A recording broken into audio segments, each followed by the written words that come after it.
Hello, my name is Lotta Metsärinne. I work at the Career Services of the University of Turku.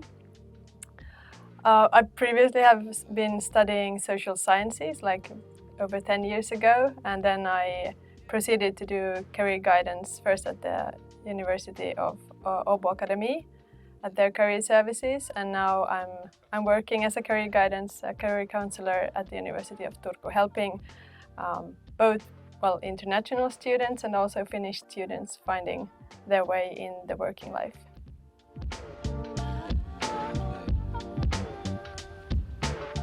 Hello, I'm Natalia. I'm originally from Hungary, but I have lived in 4 countries in my adult life already, and I'm moving to a 5th one soon. I've lived in Finland for 3.5 years now, and I currently study and work here full-time. Both I study education and learning here at the university, and I also work at the Partnership and Strategic Engagement Unit as an intern. And before that, I did my bachelor's in the UK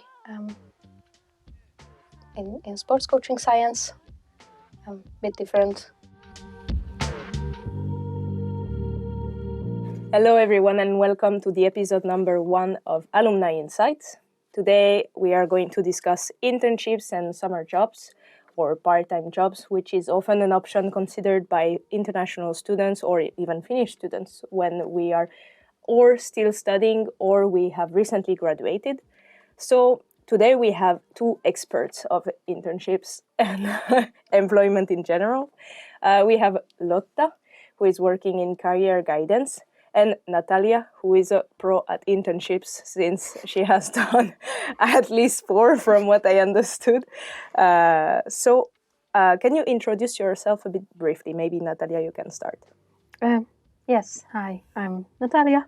I study education and learning at the university, and I'm also doing a full-time internship currently at the Partnership and Strategic Engagement Unit. Okay, Lotta.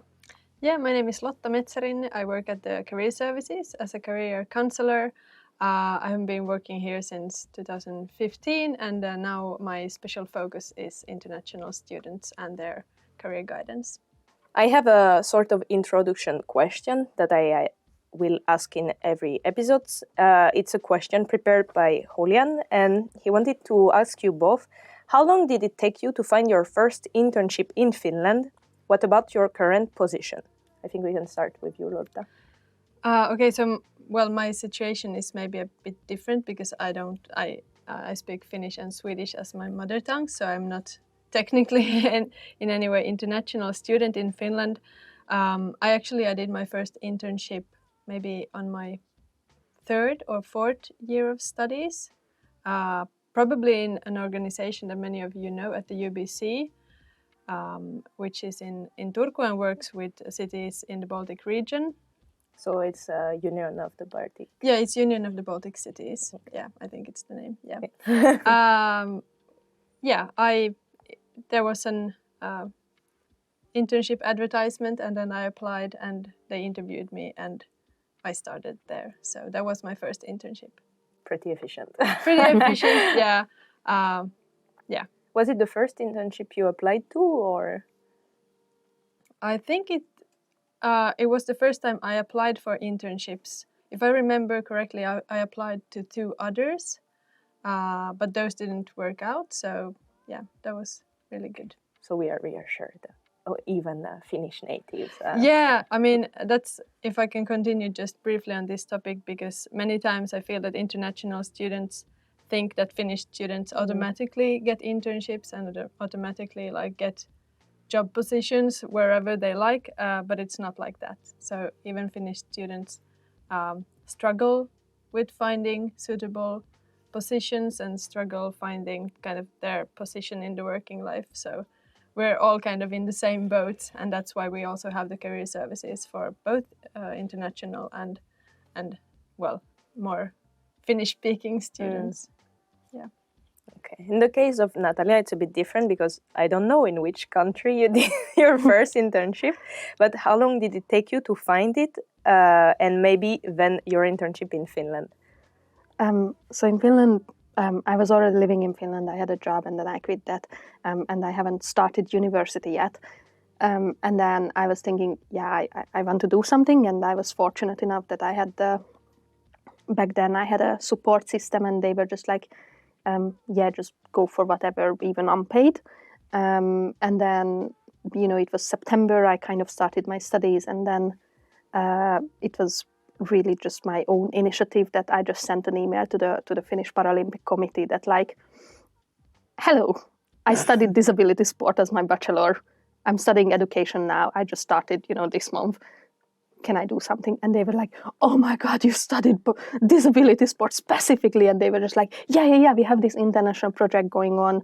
And then for the rest of the year, so for 8-9 months, they just gave me a job. And then it was officially unpaid, but some of the hours that I did, they paid for those. Okay. So, it wasn't like an official internship that they advertised or anything. It was just me sending them an email, and they really liked my background. So they were really up for it. Yeah. So that's how I found that one. Cool.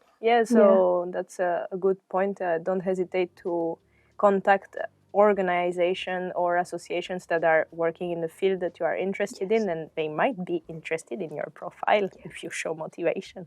And also, even if they aren't like, even if they would be interested but don't have the possibility right now, they could have it like in 6 months' time or something, and then they might remember you.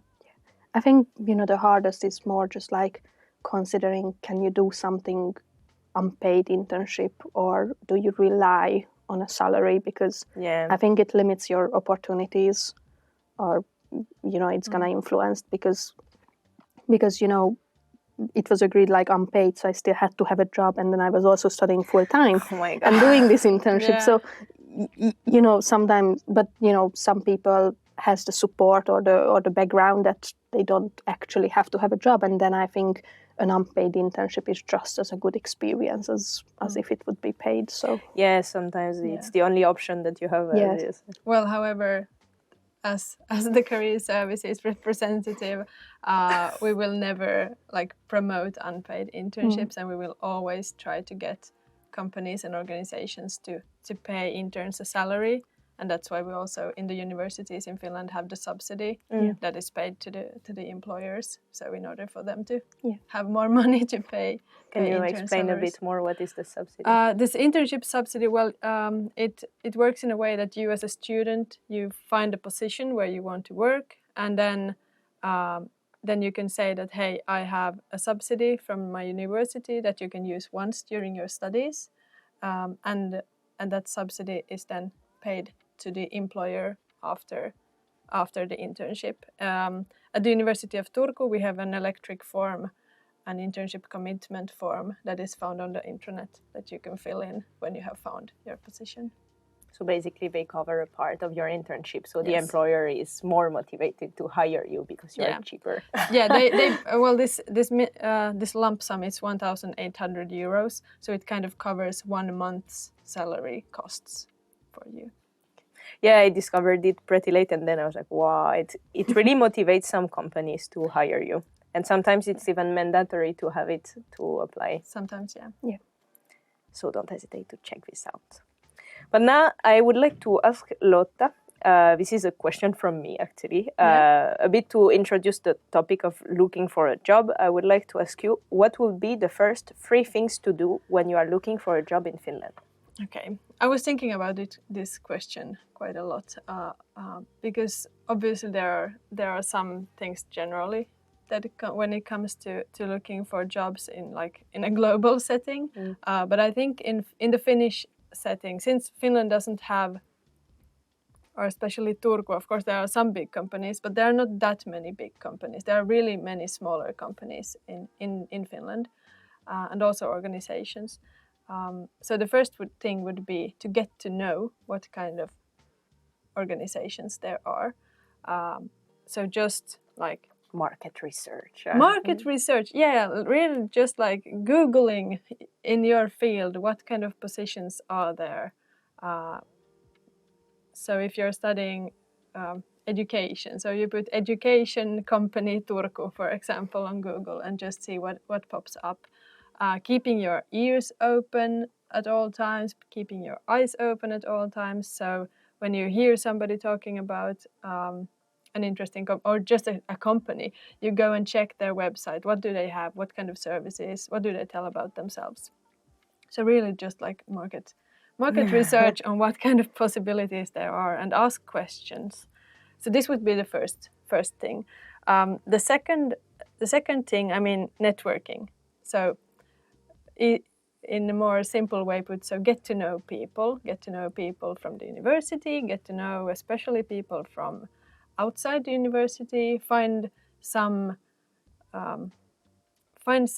hobbies or anything that you do that is outside the university, because the university bubble is quite strong and it's easy to kind of be lulled away by it. So it's comfortable to be in the university bubble, it's comfortable to speak English, it's comfortable to be with people who kind of understand where you are and who you are.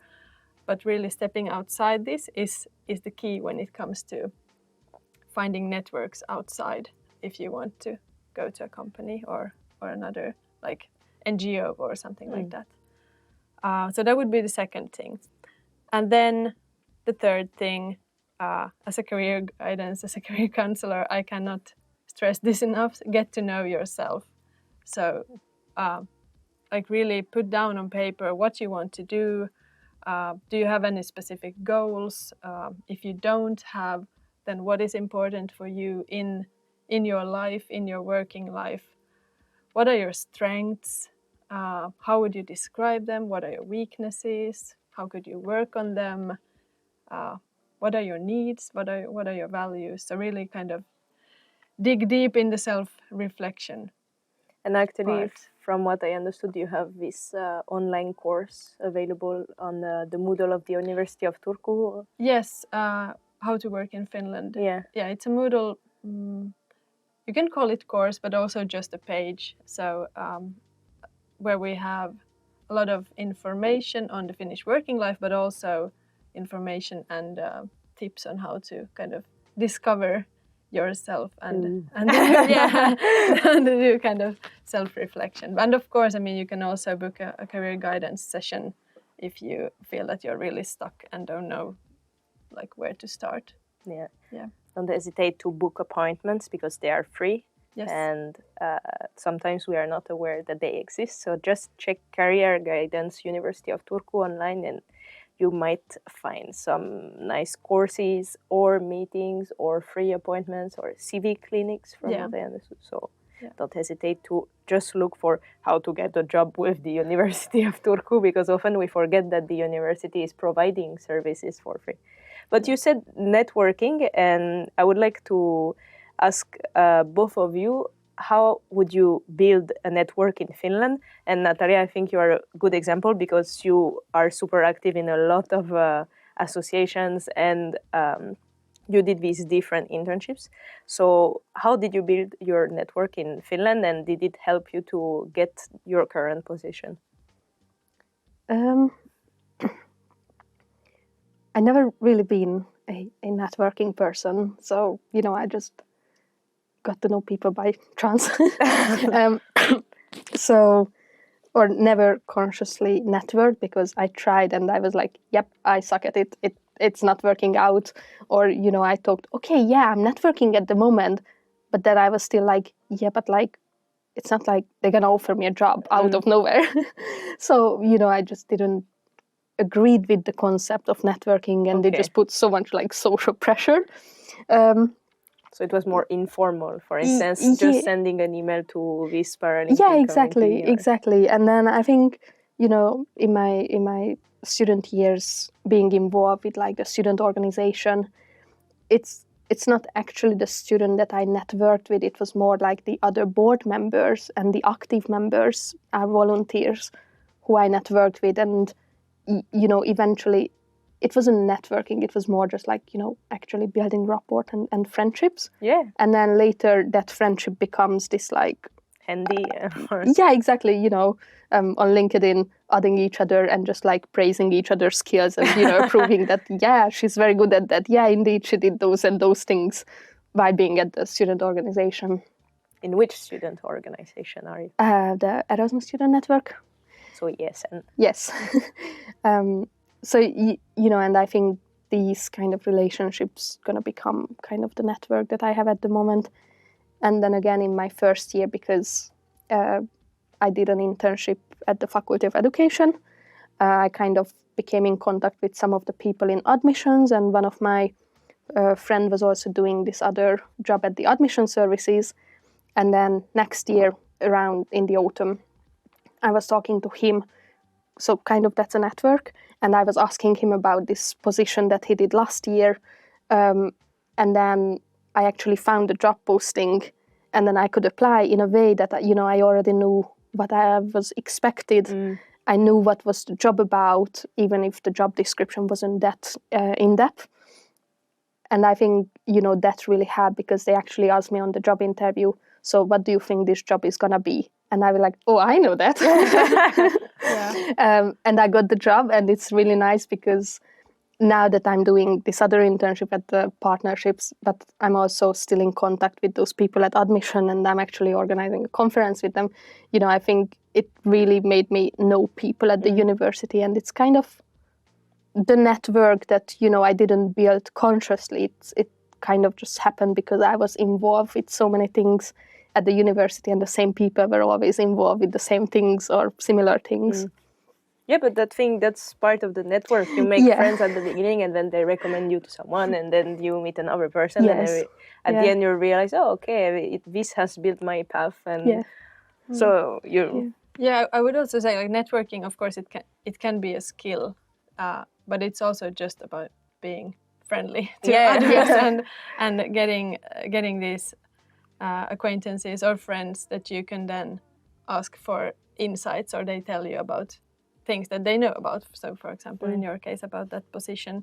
I would say, like, if you feel like it's really hard for you to approach people, for example, in events or something like that, I would suggest that you really start small. So if you, for example, you don't want to go to all the events, and you don't want to go really deep in this kind of networking thing, which you don't have to, because you can just have a small network, even if it can be efficient.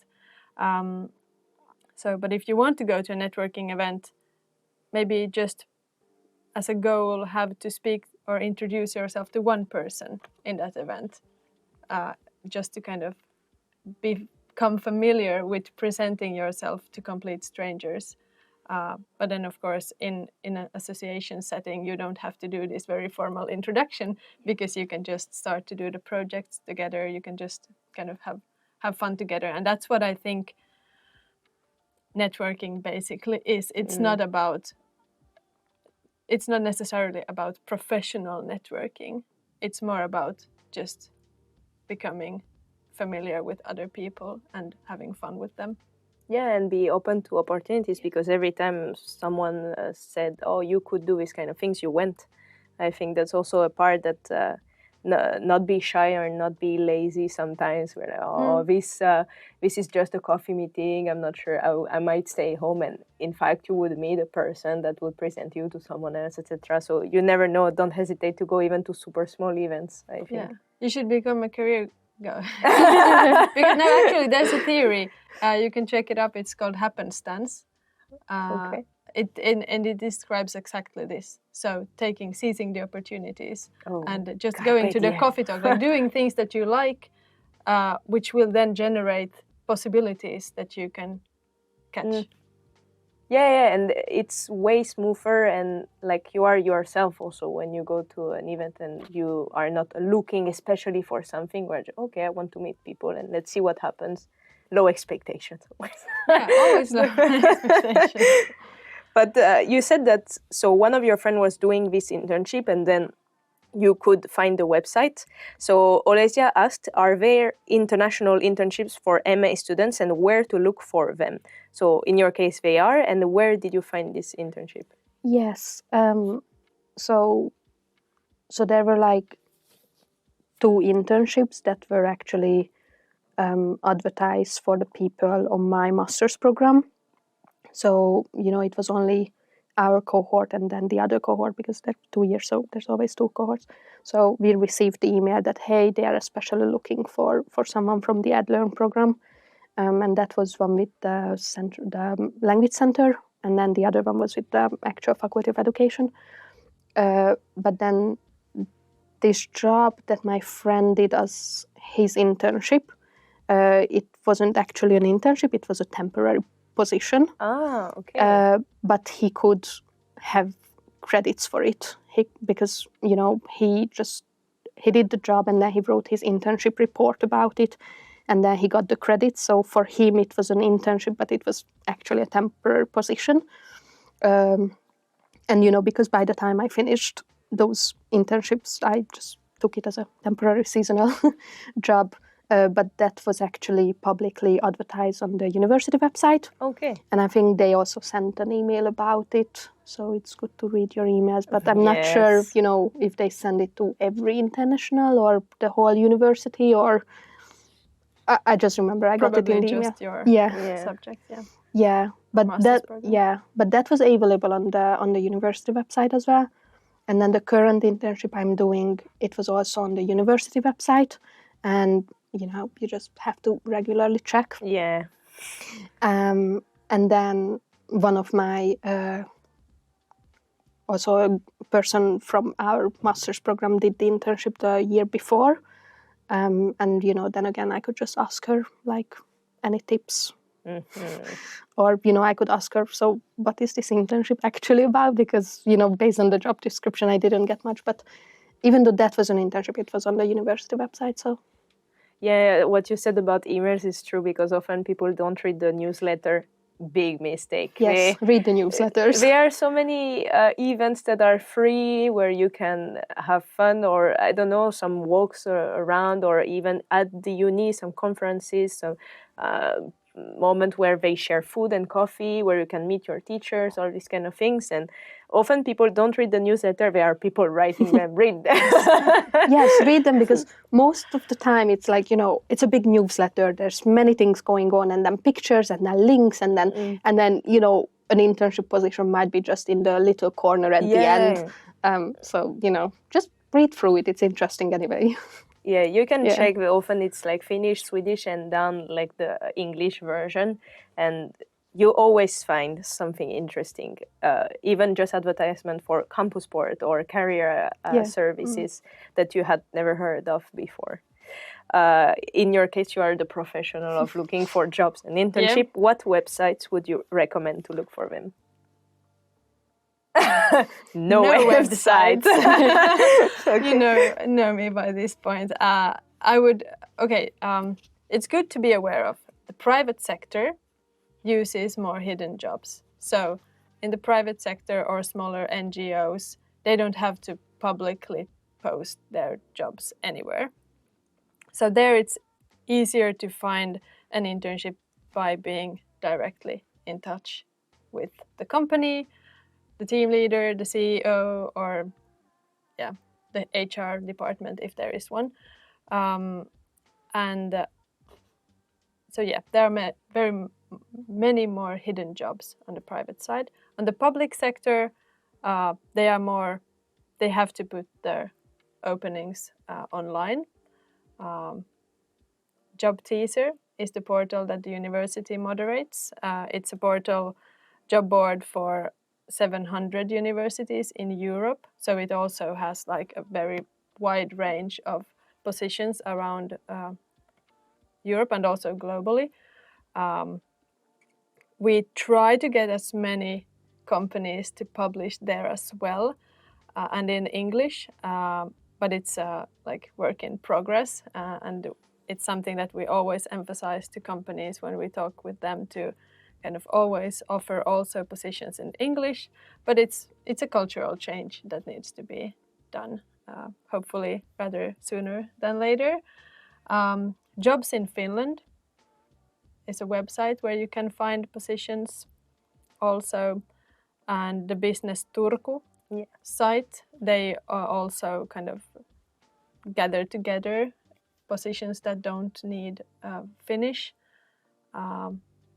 But still, my biggest tip would be to be in touch directly with the organization or the team that you're interested apparently in. it works.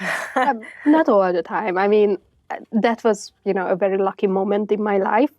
But I also remember I tried to find internships before, and I sent an email to, 40 to 50 company, and like 2 of them replied that sorry, no, and the other ones didn't even reply. So, you just kind of right time in the right place or the right moment.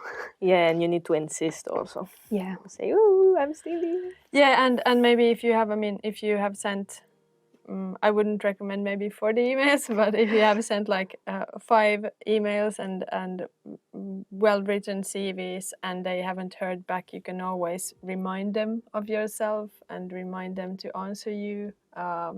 So sometimes, many times, companies, organizations don't necessarily have that much time to do recruiting, even if it's really important. So it's good to be kind of persistent.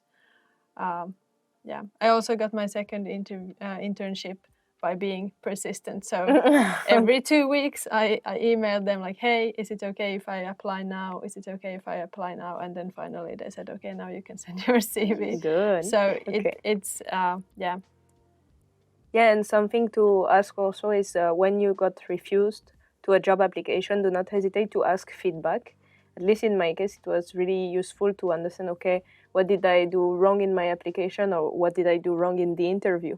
Because for the next time, you would be better prepared. Yeah. And sorry, also Go. to remember that the recruiting process is also a subjective process. So it's not necessarily there's nothing wrong about you.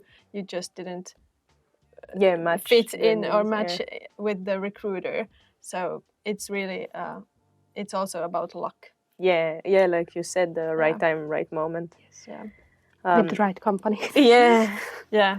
In the case of Natalia, since you, as you said, you did different internships in the university, and Dzmitry was wondering, did this accumulation of internship experience make it easier or more difficult to find a job or your current position? Because he was wondering if when you have already worked for the university, are they more likely to hire you again, or to say, okay, no, we give a chance to someone else?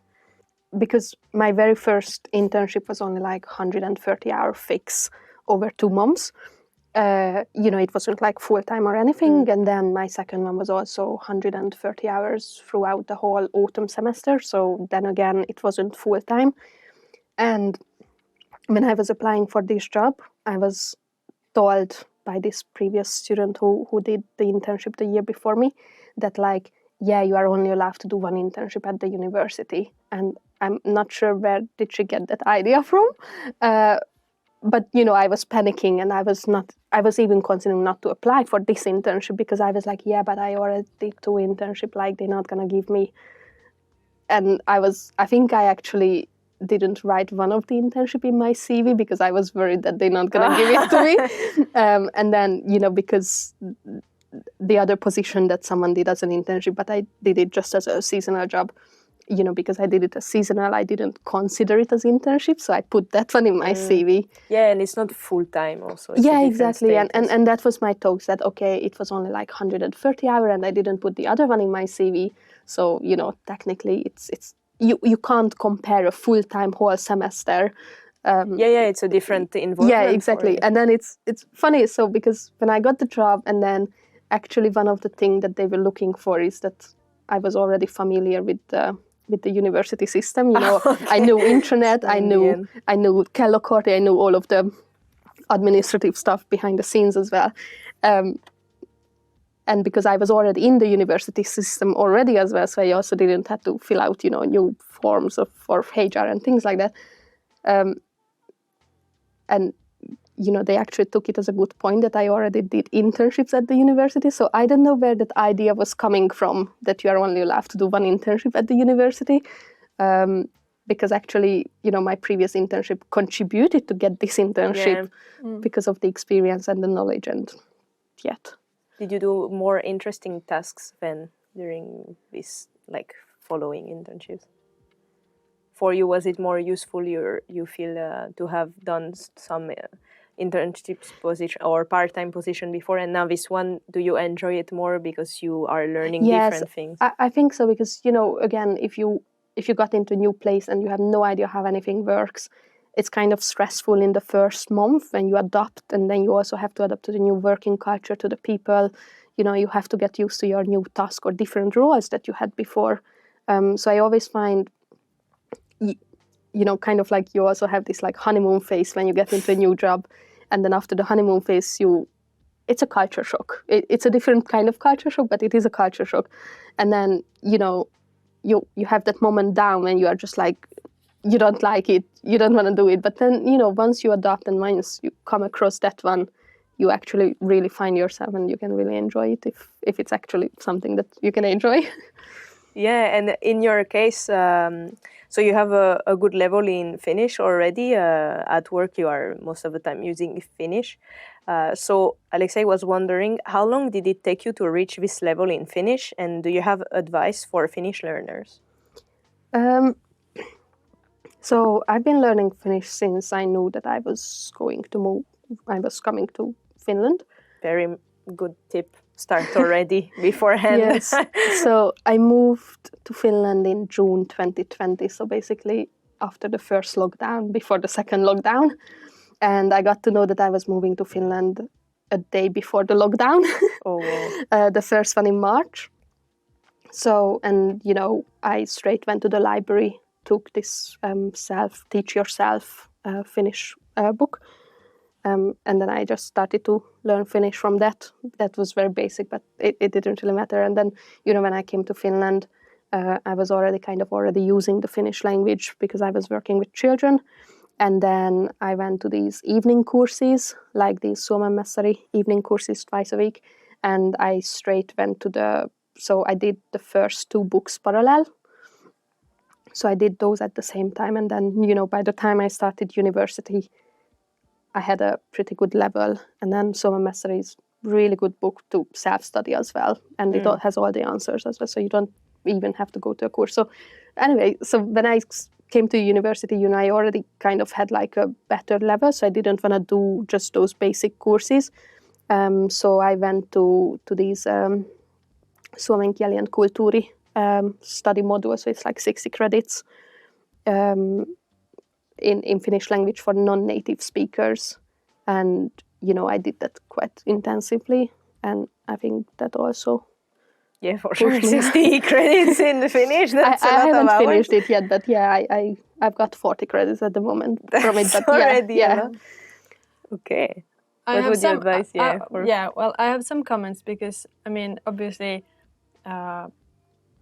We sometimes come across people like you who know Finnish really well, and I think there's one trait that is a pattern that is similar for all of you who know Finnish really well, even if you have been here for just some years, is that you really put time and effort to do sure. it. Yes. And like carve out the time or the weeks to just kind of focus on it and really kind of try to immerse yourself in the language.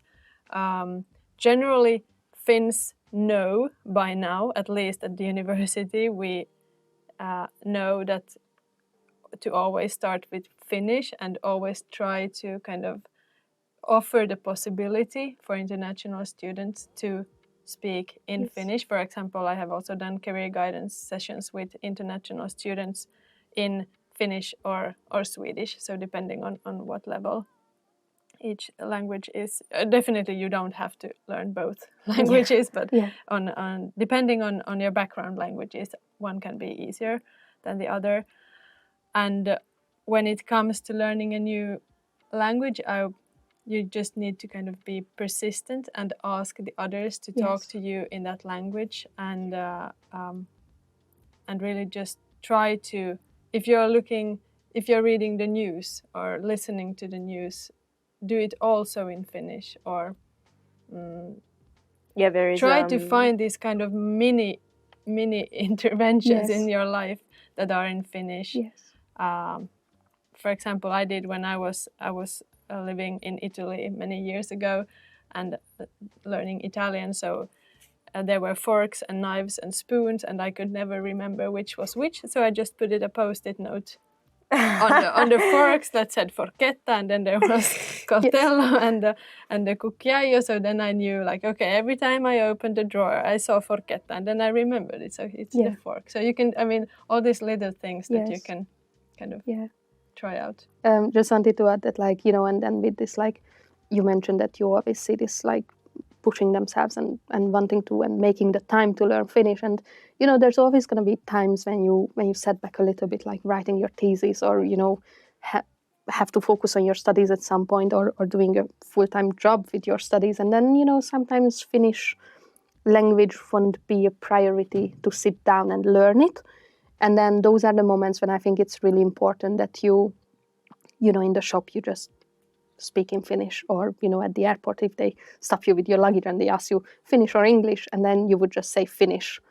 Because I think these are the little experiences that you can still bring in your life, even though, you know, when you don't have the time to actually study Finnish. And that's also okay, because then you're going to have it later, or, you know, so... Or be stuck at the airport in case. But it's true that often if you struggle to learn Finnish, it's also because it's difficult to make time to learn Finnish. So don't hesitate to enjoy these small moments of interactions where you can make mistakes. They don't care if you make mistakes in Finnish. Or just choose those moments, you know. Yeah. And if you don't have other chances to speak Finnish, then I think, you know, just saying Suomeksi, then I think that's okay. And also, I mean, it's perfectly fine to talk like a mixture of languages. Yes. So you start in Finnish and then you throw in some English words. I mean, everyone is going to understand you, but at least you have tried. Yes. Yeah. I had a more general question about legal status and this kind of thing from Olesia, who asked, maybe more from Lotta, but I know you know some things about it. What is the best resource to learn about unions, legal rules, and taxes in Finland? It's a question that I'm asking often myself also, because I think the website of Kela is really good because everything is translated in English. But then sometimes you receive papers at home and they are in Finnish, and even if you scan them and you translate them, it's not the best. So where do you look for this info? If you have no idea where to look, you can always be in touch with the career services and we can help you. International House Turku probably also has really good information on like legal rules and taxes and so on. The taxes, like vero.fi, is also really well written in English. Okay. So there you can find information. But many times I feel, or as a Finn, even though I also pay taxes, I don't really need to kind of look out for information about that, because that's also something that goes automatically if you're employed. It just kind of, it happens backstage and you don't really necessarily have to do anything about it yourself. So I would be more concerned about where to find a union if you want to join a union. I, at least at the career services, can help with finding what is a suitable union for you, depending on what you're studying. There are some levels of this in Finland, like different unions for different types of workers. But just, I mean, suomi.fi, I think it's also a good site, or thisisfinland.fi.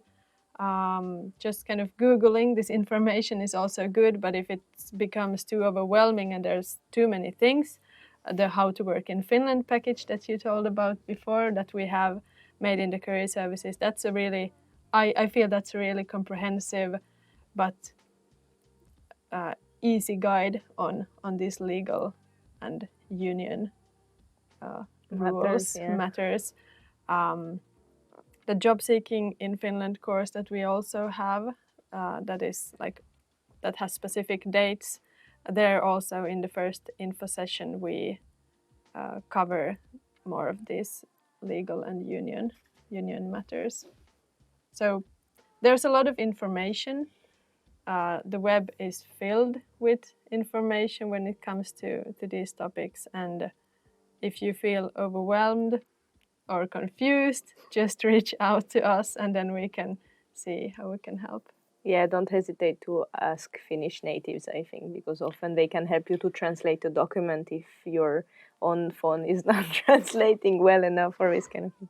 Of course, it's different. I mean, if you're an entrepreneur, if you have a company, Yes. if you are self-employed, then you need to keep track of these things. And there are services also for that. For example, in Business Turku, they have people who can help you with these kind of things. And also at the verottaja, the tax clerks can help you with these things.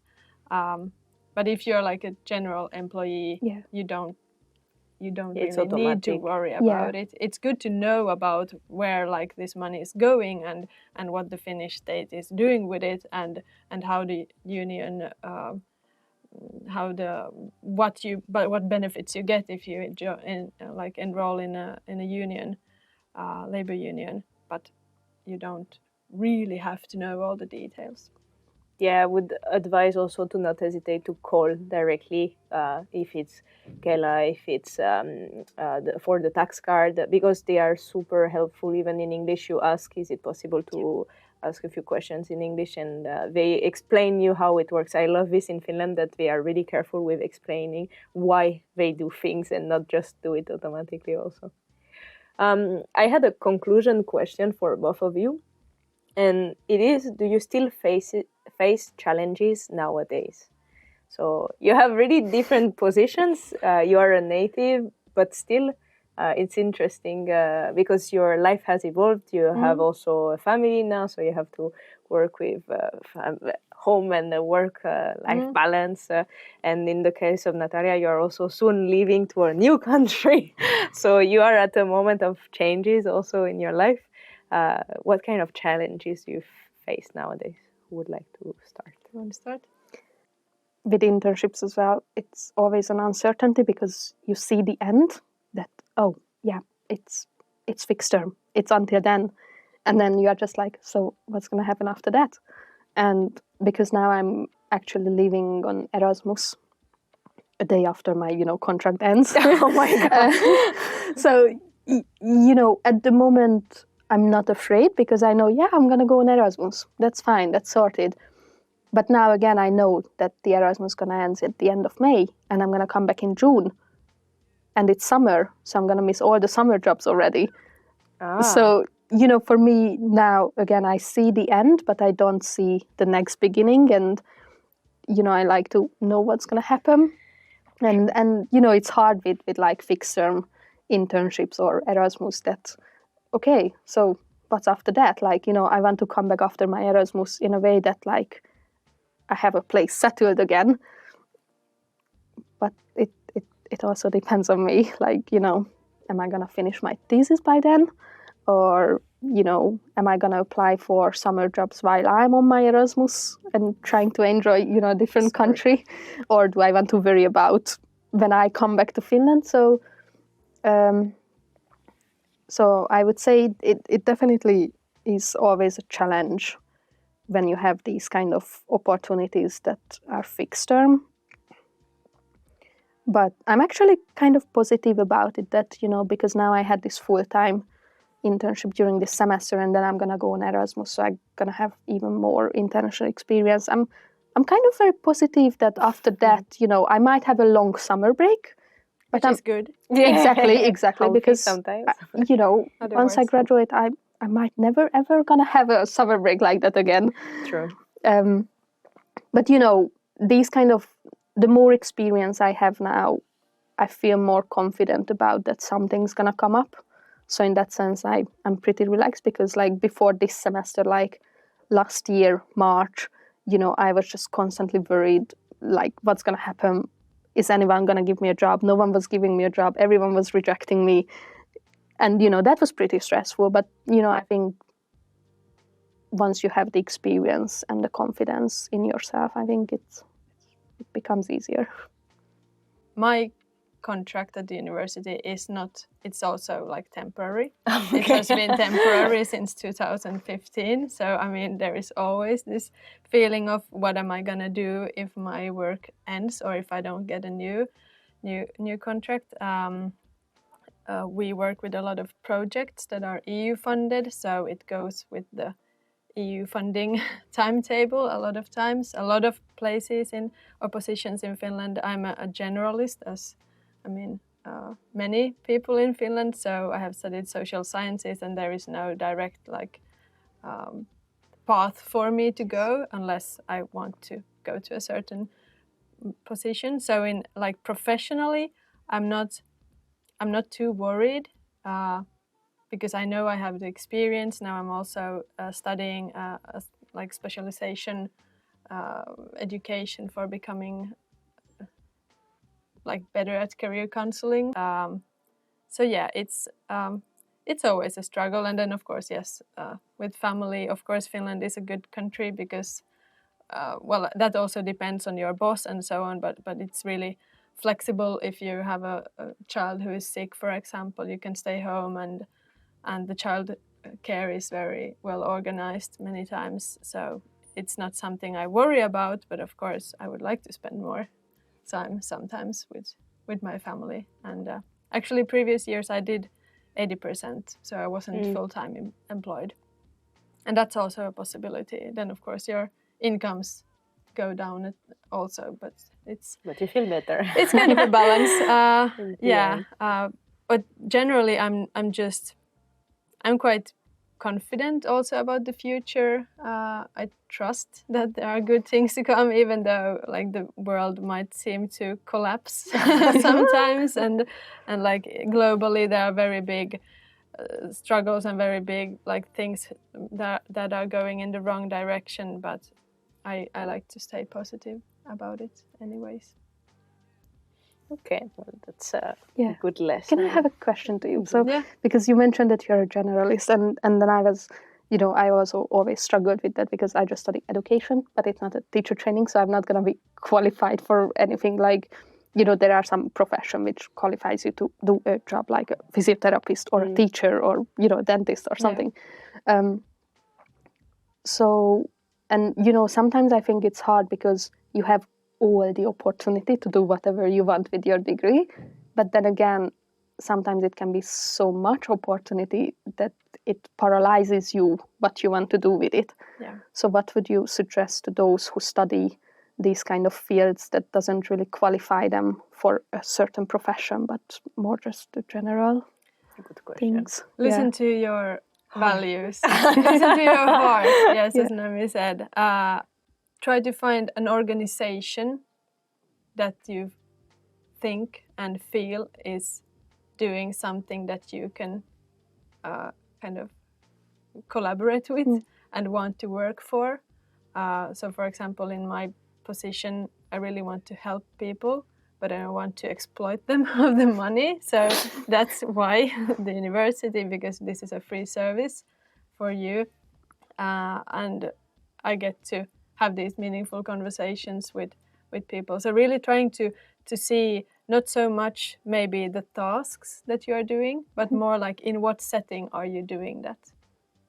That would be my advice. Well, thank you for coming today. Thank you. That was the end. Thank you. Thank you.